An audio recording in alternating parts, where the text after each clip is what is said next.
سوال پوچھا گیا کہ جس طرح مرد پر ریشم حرام ہے تو آج کل جو بوسکی کا کپڑا ہے وہ بھی اس زمرے میں آئے گا، یا وہ پہنا جا سکتا ہے یا نہیں پہنا جا سکتا؟ اچھا، فقہاء نے تصریحات فرمائے ہوئے ہیں کہ کون سی ابریشم والا کپڑا جو ہے وہ ناجائز ہے مرد کے لیے۔ جب کپڑے کو بنا جا رہا ہوتا ہے تو کپڑے کی دو حیثیتیں ہوتی ہیں، ایک اس کا لمبا تار ہوتا ہے اور ایک اس کا چھوٹا تار ہوتا ہے۔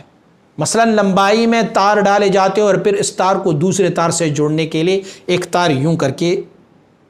یعنی جس کا لمبائی ہوتا ہے اور ایک ان کا عرض ہوتا ہے، ایک کو کہتا ہے طول، ایک کو کہتا ہے عرض۔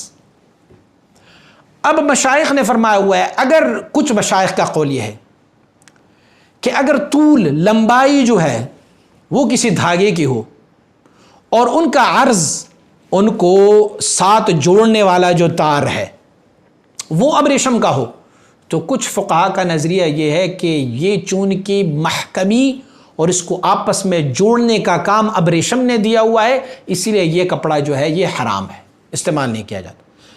کچھ فقہاء کی صراحت یہ ہے کہ لمبا تار جو ہے، جو دھاگا لمبا ہے، وہ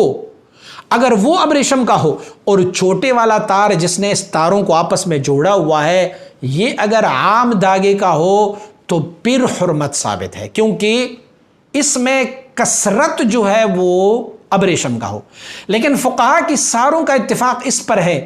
کہ اگر کسی کپڑے میں کثرت، زیادہ چیز، زیادہ دھاگا، زیادہ تار وہ لگا ہو ابریشم کا اور تھوڑا سا تار ہو، یعنی عام سادہ تار کم ہو، تو یہ پھر بالاتفاق ناجائز ہے مردوں کے لیے۔ اب بوسکی آپ دیکھ لیں کہ بوسکی میں زیادہ مقدار جو ہے وہ ابریشم کا ہے یا زیادہ مقدار جو ہے وہ عام دھاگے کا ہے۔ اگر زیادہ مقدار اس میں ابریشم کا ہو تو پھر تو وہ ناجائز ہے، اگر کم مقدار اس میں ابریشم کا ہو تو پھر اس کو جواز تو دیا جا سکتا ہے، لیکن پھر بھی مرد کو نہیں چاہیے کہ وہ پہنے،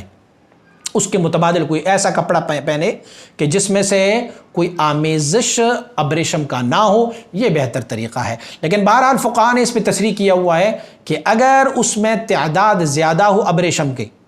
اور دھاگا کم ہو تو پھر وہ ابریشم ہی گنا جائے گا، اس میں سے جواز نہیں ہے۔ اور اگر دھاگا زیادہ ہو، ابریشم اس میں کہاں ہو، تو کچھ فقہاء نے اس کو پہننے کی جواز دی ہوئی ہے۔